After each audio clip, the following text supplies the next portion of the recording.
Okay, a very warm welcome to our Miracle Mondays. My name is Reverend Lisa Windsor, and we are on our very first Miracle Monday of 2026. That's very exciting. Thank you, thank you, thank you.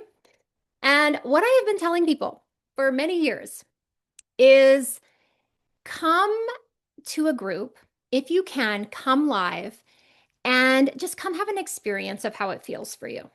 Okay. Now, not to say that you wouldn't have any judgment or any resistance or any thought about like your experience here, but I think that's ultimately sometimes how we find our communities, right? How we find our safe places, how we come and we try it on. And I honestly like I just want people to come into the space and just have their experience, even if at the end they say that's not my direction, bless you. Like, bless you for coming and trying it and joining with us. There's always a gift and a blessing no matter what. And then, you're free to continue on your way in following the prompts and the guidance that comes in. But I really find that there's always that open door invitation. Come and join. Now, it's beautiful to listen to the recordings, but it is another experience to come on live. It's another experience, and you get to come in and feel how you feel. And it's kind of beautiful. Like, for the most part, everyone has their cameras on here. I used to do Miracle Mondays in my home for many years before COVID. So COVID kind of switched it over to online, which I'm so thankful about now because now the door is open globally, which is beautiful. But that's still the essence of that is how I would like it to feel for you. I would love you to feel like you're coming into my living room. Maybe you've poured yourself a cup of tea. There's like blankets over your lap if you'd like. You cuddle up and we join together. And that's the essence of it. I'm literally inviting you into like the heart of my living room, this loving space. It's warm, it's loving, and you're included. You're so, so welcome here. Okay? So welcome again from my heart, from my heart. Okay, so as we do, I'm going to start with an opening prayer. And all of our teachings are based on the teachings of A Course in Miracles. So you're going to notice that I'm going to use some spiritual terminology, a lot of Christian terminology from the Course. But I just want you to remember that this is a universal spirituality. And if there's ever a word or something that I say that feels out of accord for you, just replace it with love. Just bring in the word love. Just bring in the light. Just don't let words delay you. Okay? Please don't let words delay you. I've said this very often, but I think it's significant. The Holy Spirit said, I don't care if you call me pancake, just get over the words and invite the love in. Okay? It's really true. It's like don't worry about that. So rest in and just know this is just like a really loving, inclusive place. Okay? Yeah. So if you are able to, I do invite you to rest your eyes closed, if it's safe to do so. And let's just draw our attention inward. Take a nice deep breath, opening up our hearts, opening up our minds to the presence of God. In A Course in Miracles, God is perfect love.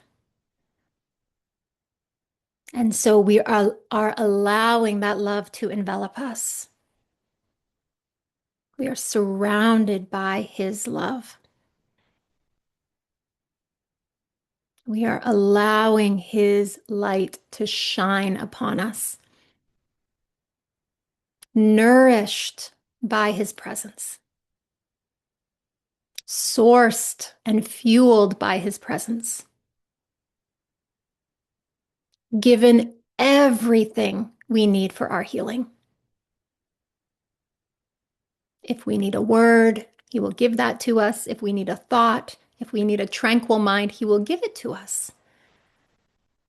Everything that we need to heal from a belief in separateness from love is given us. And we are so grateful. We are grateful for our inner teachers in A Course in Miracles. They are the Holy Spirit, and Jesus.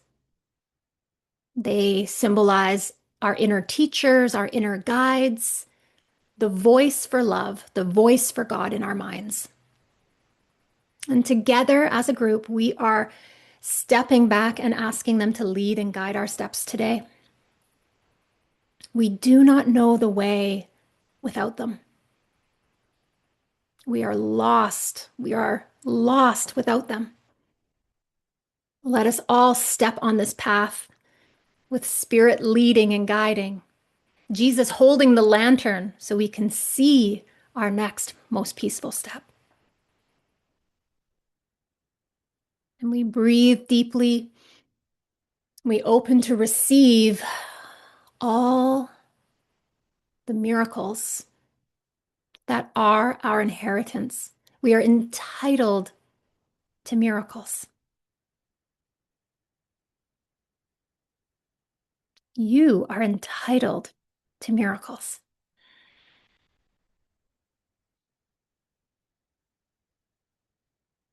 And we use every opportunity to activate miracles, to practice forgiveness, and to open to the truth. So thank you for your presence here. It is essential. It's required. We all have our essential part to play in God's plan for the healing of our mind, our shared mind, our one mind. There is gratitude in spirit, in heaven, for our gathering. It is serving our shared purpose of awakening. So let us hold steady in this prayer as we join. And we can open our eyes when we feel ready. Just holding our connection with spirit.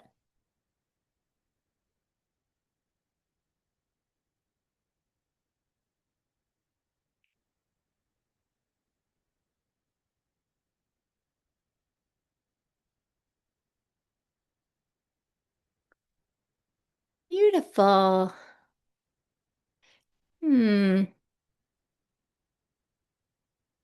So I received guidance towards the end of last year to start a journey through the text of A Course in Miracles.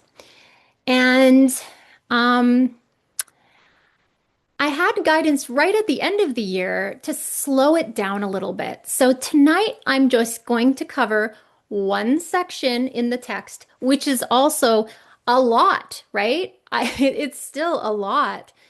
And I tend to just go on the touch points in those sections, although in this particular one, there tends to be a lot of touch points. So I will say that.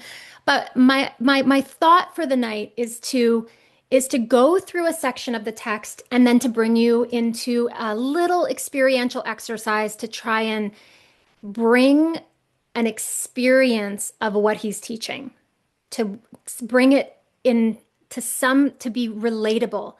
At Modern Miracles, we're all about the practical application of the course.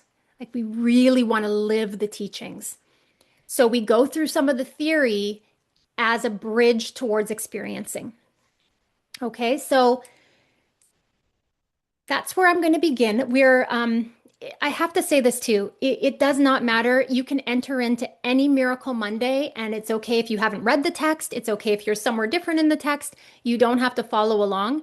This course is speaking the truth wherever you land in it, and it's symphonic. So it's just playing the beautiful same notes in all kinds of different ways over and over and over again. Okay. So you're safe to just land and rest into whatever's being shared on the particular days that you're connecting in with the teachings. Okay. And it will be perfect. It will be a perfect message for you for today. And the other thing I just want to say is like practice active listening on the call. So where we just prayed to kind of tune in. And now you're listening, not so much from your head, trying to understand everything I say. You're actually opening up your heart. You're opening up your right mind to receive what is most helpful Okay. And so it really will land with resonance. Something will spark for you. Some of the words will just flow through, and some of them will land really clearly in your mind. Just pay attention to what intuitively lands for you, and you can just relax and let the rest go. Okay. There's a message for you, there's a blessing for you in these teachings. Okay, so we are on chapter 3, and the section is section 4 in the text. We always follow the Course in Miracles published by the Foundation for Inner Peace. That's the version we follow. And the section is called Error and the Ego. Error and the Ego. Okay, so I'm just going to read through some of it and just touch on some things. So, this is Jesus speaking to us, right? If we ever want to know and connect with Jesus's voice, just read these words. This is him coming through. The abilities you now possess are only shadows of your real strength. All of your present functions are divided and open to question and doubt. Okay, so the abilities you now possess. Okay, so when we think about our abilities, I want you to think about your mind. Okay, I want you to think about your present functions. Things like how we think and analyze, how we plan and organize, how we make decisions, how we communicate, how we speak. These are the abilities that we now possess. They're just shadows of our real strength because ultimately we are misusing our mind. Our real strength is aligned with God, the mind of God, right? So all the abilities we have, the way that we use the mind, the way we think and analyze and assess things, that is still using the perceptual ego mind. So it's just a shadow of our real strength, of our real mind that we share with God. All of our present functions are divided and open to question and doubt. All the ways in which we use the mind are divided. We can even the way I just categorize them. I'm thinking, I'm analyzing, I'm assessing, I'm doing this, I'm decision making. It's all divided. It's open to question. He says this is because you are not certain how you will use them, how we will use our abilities. So I want to say about that, we misused our mind when we thought and believed in the separation. And now we are actually scared of the power of our mind because we've misused it greatly. Okay. So we don't really know how to use the mind. And because of that, he says you are therefore incapable of knowledge. Now, he's always distinguishing perception versus knowledge. Knowledge is on the level of truth. It is on the level where God abides in perfect oneness. Knowledge is perfectly certain. And our experience is full of doubt and confusion and questioning. So we are not thinking, and actually he says we're incapable of knowledge where we find ourselves right now. He says you are also incapable of knowledge because you still perceive lovelessly. So we're incapable of knowledge. We're incapable of it being in our mind with God, fully in awareness of that because we are still judging. We are misperceiving. We are holding grievances. We are fearful. We are anxious, right? That is our loveless perception. So he's going to give a little bit of background about perception and how that developed in this call tonight. He says, perception did not exist until the separation introduced degrees, aspects, and intervals. Spirit, which is on the level of knowledge, on the level of truth, has no levels. There's no levels in oneness. Just take a moment with that. Perfect oneness, formlessness, perfection. There's no levels. There's no degrees or aspects of things. He tells us all conflict arises from our concept of levels. It's kind of cool he calls it a concept because he's like, the idea of levels is just a concept that you believe in. It came in with the separation. It's a concept.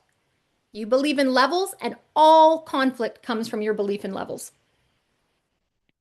The levels created by the separation cannot but conflict. This is because they are meaningless to each other. So the ego makes up this world and tries to make sense of it. And it has all kinds of belief in cause and effect within the world.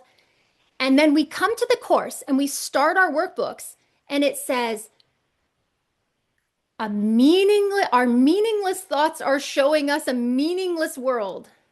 It says, you do not know what anything means. It says, what I see does not mean anything. It says, I have given everything I see all the meaning it has for me. Meaninglessness. So we look out into the world, we see all the levels, we see the degrees and the aspects and the intervals, and we think they're real and true, but they conflict because they're actually illusion. They really don't hold the meaning we think they do. He goes on to tell us that consciousness, okay, this is kind of different, I think, than other spiritual disciplines. He says consciousness, the level of perception, was the first split introduced into the mind after the separation, making the mind a perceiver rather than a creator. Okay, in the course, creation, creator, that's again in truth. Perception, that's on the level of the ego, right? And so when we believed in separation, literally the function of our mind, no wonder that I'm going to go back to the line, our abilities that we now possess are only shadows of our real strength. Well, the ability of the mind to create is our real strength. We are only in touch now with the ability for the mind to perceive. That's what happens. It became a perceiver rather than a creator. Consciousness is correctly identified as the domain of the ego, right? Because in oneness, you cannot be conscious of anything else. There's only one. In consciousness, you have to be conscious of something. There has to be a perceiver and perceiving something. You have to have a subject and an object. That's what happens. That's what is dualistic about this course. It says, when the separation happened, there was a split, and now oneness became two-ness. Okay, and you became conscious of something. He tells us the ego is a wrong-minded attempt to perceive yourself. Again, perceive, we're now perceiving ourselves as we wish to be rather than as we are. So the course comes along and says, you have misidentified yourself. You are actually as God created you. Perfect love, perfect spirit. But the ego, in its belief in separateness, is a wrong-minded attempt to perceive yourself as you wish to be. I perceive myself what? As a separate person from those, and you as separate people, right? That's how we're perceiving ourselves here. Jesus says this, which is important, yet you can know yourself. Now watch this when you're reading it. Know yourself, K-N-O-W. This is representing knowledge, right? You can know yourself only as you are. That's the truth. You can only have knowledge of who you truly are, because that is all you can be sure of. Certainty is of knowledge. Everything else is open to question. Okay? Everything in this world, everything from a perceptual standpoint is open to question. There is not, remember, perception is connected to uncertainty and knowledge is connected to certainty. There's nothing certain in this world. There's nothing certain here. So that means that everything except who we truly are as God created us, the knowledge of ourself, is open to question. I have a lot of compassion for our experience here because it really shows us the condition of the mind where we are not in touch with our true strength, that we are really struggling to perceive clearly. It's going to be, as we know, a journey back to the remembrance of knowledge. Jesus goes on to tell us that the ego is the questioning aspect of the post-separation self. Sounds kind of complicated, but again, if everything is left open to question, the ego is the questioning aspect of the post-separation self, which was made rather than created. Of course, the ego is just made by a false thought. Everything that is created is in alignment with what God creates, and it is eternal and forever. What is made is illusion. He says that the ego is capable of asking questions, but of not perceiving meaningful answers. This is because that would involve knowledge and cannot be perceived. We are all going to have experiences of this where we have questions. It is the questioning self. A big question, who am I? Right? That's a big question. Who am I? How do I fix the world? How do I fix myself? How do I change things? Lots and lots of questions. The ego cannot perceive a meaningful answer because what is meaningful is knowledge. What is meaningful is knowledge. This is why we're back at my meaningless thoughts are showing me a meaningless world. So there's a part in the course where it says the ego makes up the problems, and then the ego wants you to solve the problems with its reasoning. It will never work. The problems are meaningless and its answers are meaningless. It's all misperception. But because we are starting to learn to bring our problems to the light of understanding within our minds, we can find meaningful answers from spirit. But the course tells you, you cannot solve a problem on the same level it was made. So all the levels and the differences and all the things of the ego, you can't solve this from that level. You just can't. It will never work. Again, the ego comes up with lots of questions and it will never find a meaningful answer. So Jesus goes on to say, the mind is therefore confused because only one-mindedness can be without confusion. Again, one-mindedness, certainty, knowledge, God, perfect oneness. There is no confusion there. But he tells us a separated or divided mind must be confused. It is necessarily uncertain about what it is, right? We don't know what we are. It's open to constant doubt and question. It has to be in conflict because it is out of accord with itself. Okay, it has to be in conflict. So again, I'm just calling in compassion. This is our state of mind.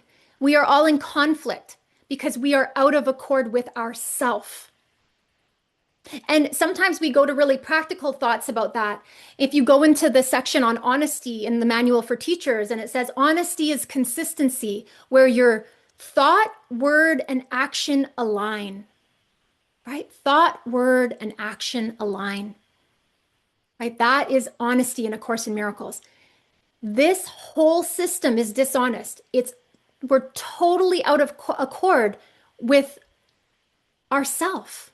We have misidentified ourselves. We have forgotten who we are. Okay? Compassion. This is not an easy state of mind to find ourselves.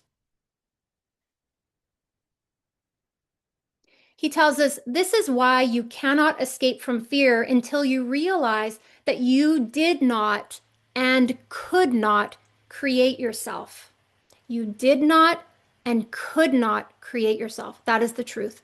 We didn't make ourselves. This isn't who we are.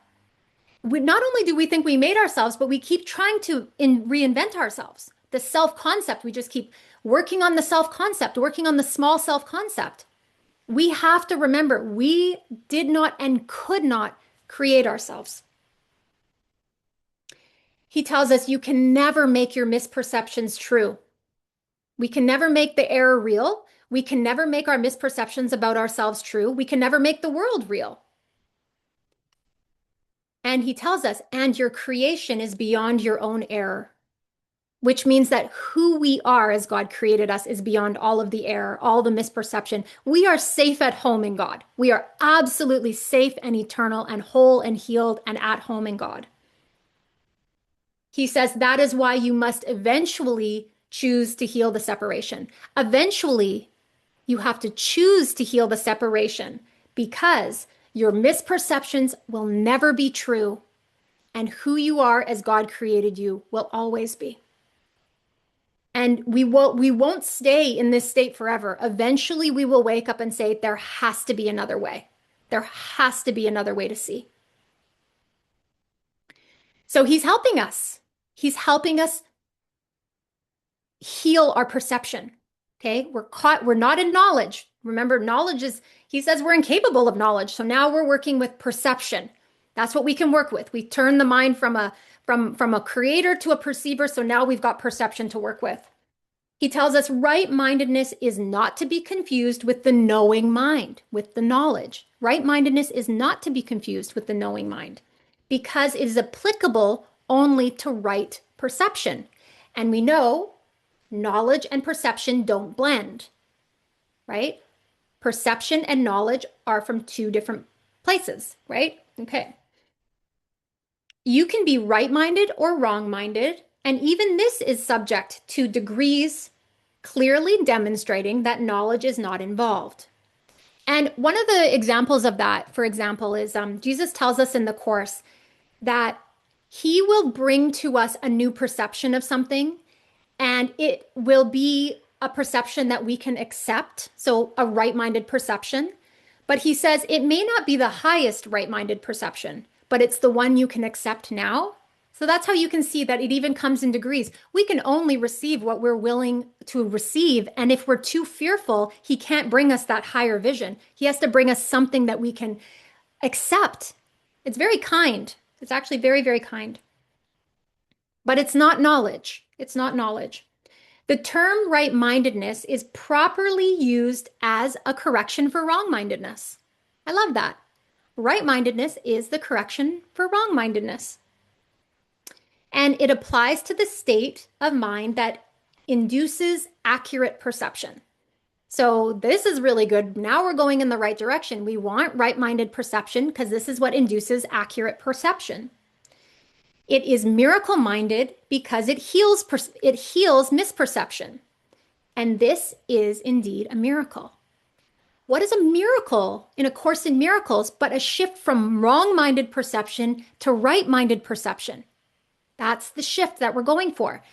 You have to understand, although ultimately we're going to wake up to knowledge, to certainty, to oneness, to God, A Course in Miracles is about healing our perception. It is about miracles. It is about wrong-minded perception to right-minded perception. That aligns us with true perception. And he tells us, and we talked a lot about this last time, he says that is the basis for knowledge. True perception is the basis for knowledge. So we have to move from wrong-mindedness to right-mindedness, and that becomes the basis for knowledge. That's how we wake up. Okay?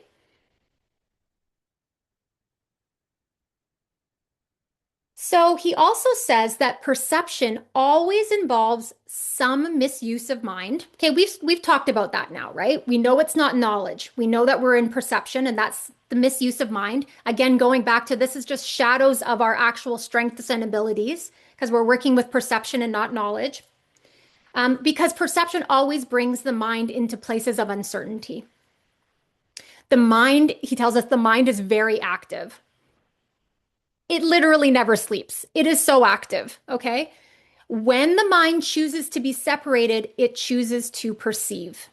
And that's where we're caught. We chose to be separate, and now we're choosing to perceive instead of know. Until then, it wills only to know. And afterwards, when we come back around afterwards, it can only choose ambiguously.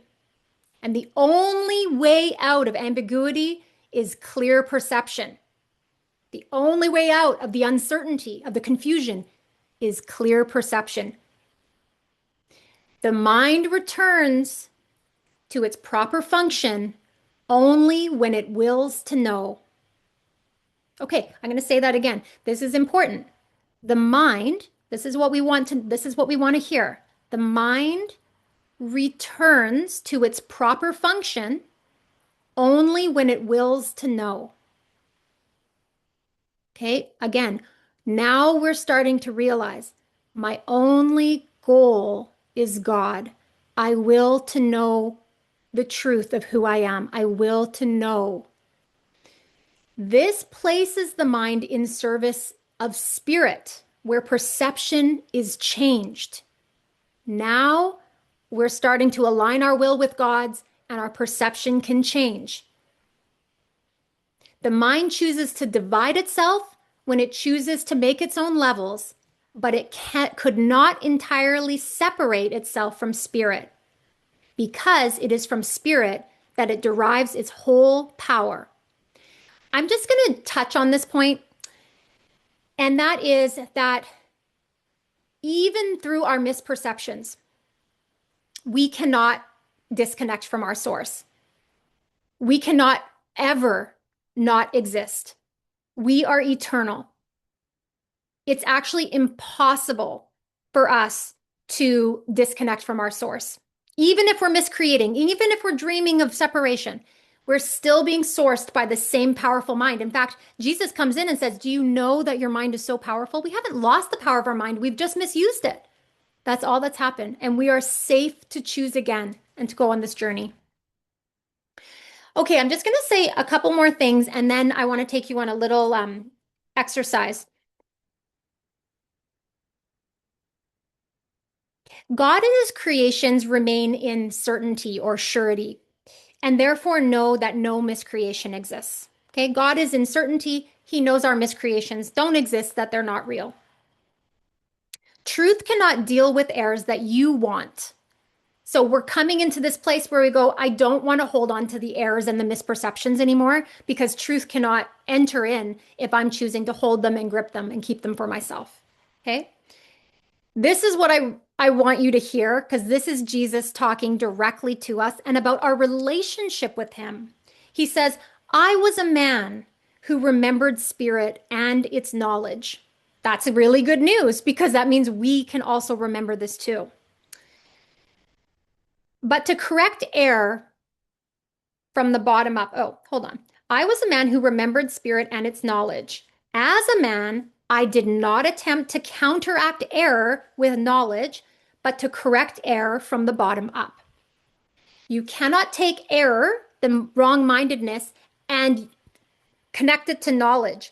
You have to go from the bottom up. Wrong perception, right perception, which fosters our true perception and is the basis for knowledge. He did not go from wrong-mindedness to knowledge. He's saying that's not how he went. He corrected the error from the bottom up. Again, wrong-mindedness, right-mindedness. That's the basis for knowledge. By uniting my will with that of my creator, I naturally remembered spirit and its real purpose.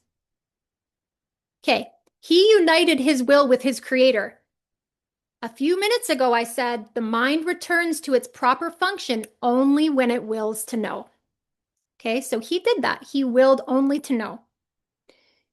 Then he says this, which is very important. He says, I cannot unite your will with God's for you, but I can erase all misperceptions from your mind if you will bring it under my guidance.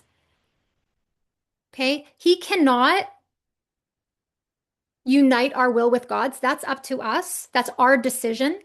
But he can erase all misperceptions. That's what the miracle does. And if we bring our minds under his guidance. Again, this course is all about Jesus. You lead, I follow. I give you the power of my mind to guide. He says, only your misperceptions stand in your way. That's pretty cool. I mean, he says, it's your misperceptions that are blocking your awareness of knowledge, your joy, your light, all of it. And that's the only thing standing in your way. And they're just misperceptions. They can be healed with the miracle. He says, I cannot choose for you, but I can help you make your own right choice. Many are called, but few are chosen, should be All are called, but few choose to listen, right? All are called. All are called to go home to remember, but few choose to listen. Therefore, they do not choose right. The chosen ones are merely those who choose right sooner, which is very sweet because it means that we are all eventually going to choose right. Right minds can do this now. This is what we're working towards. We're working towards right mindedness, and they will find rest unto their souls. God knows you only in peace, and this is your reality. Peace is your reality. So it's really beautiful because, and I've said this many times, all are called, but few choose to listen. But those of us that are showing up in these communities with these intentions for healing, for right mindedness, for new perception, we are listening. We are listening. We are learning to ask for help and put our minds under the guidance of spirit.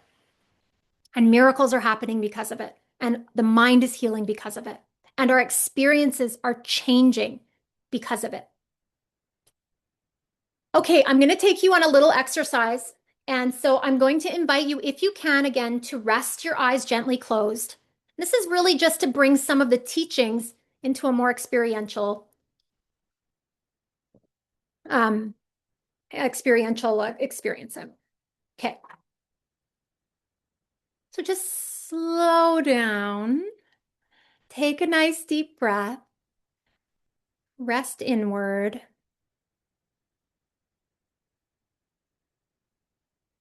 Just feel held. I'm going to start off with this quote. Right-mindedness is the correction for wrong-mindedness. It is miracle-minded because it heals misperception. Gently bring to mind a moment, maybe one from today, where your peace was disturbed. It could have been subtle, maybe a moment of tension or defensiveness or judgment. And just notice how it feels when you're looking through the lens of the ego at it.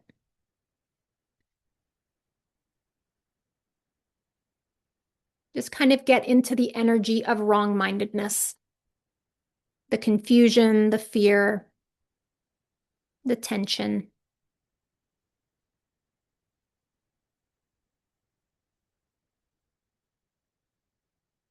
Okay, now release it to the Holy Spirit and Jesus in your mind.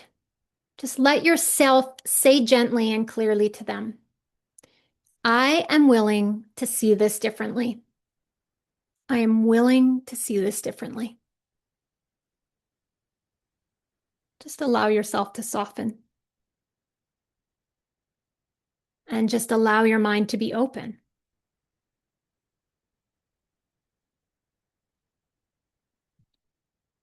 This is miracle mindedness, right? The willingness to exchange the misperception for peace, wrong mindedness to right mindedness. That brings the miracle. Hey, take a deep breath. And just listen to this quote. The mind returns to its proper function only when it wills to know. This places it in the service of spirit where perception is changed. Just feel into your willingness, not just to feel better, but to actually remember the truth. Your willingness to return to what's real. Just touching the part of yourself that wants to come home to knowledge. And really that longs to remember who you are.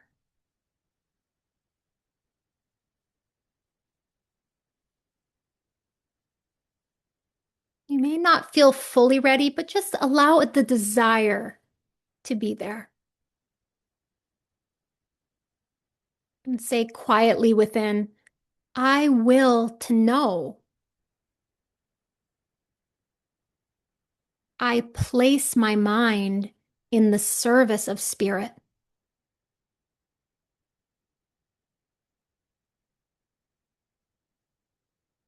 And just gently breathe into that shift.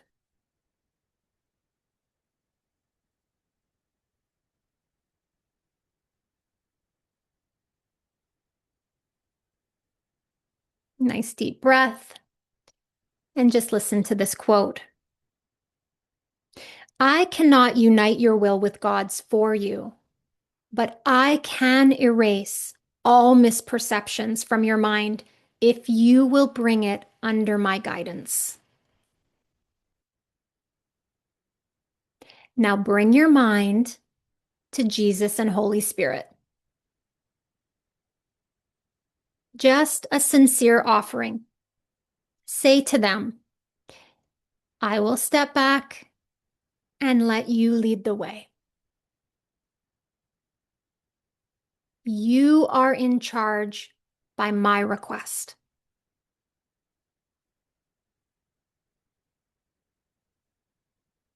And just let yourself feel what it feels like to be guided, to step into the following position, and to trust. You don't have to know, you just have to be willing. And just let yourself rest here for a moment in stillness, in peace, in guidance.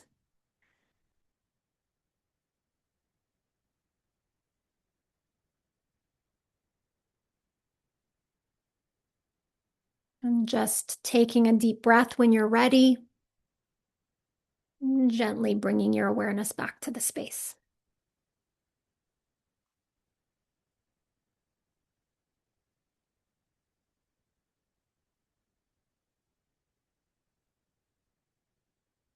There we go.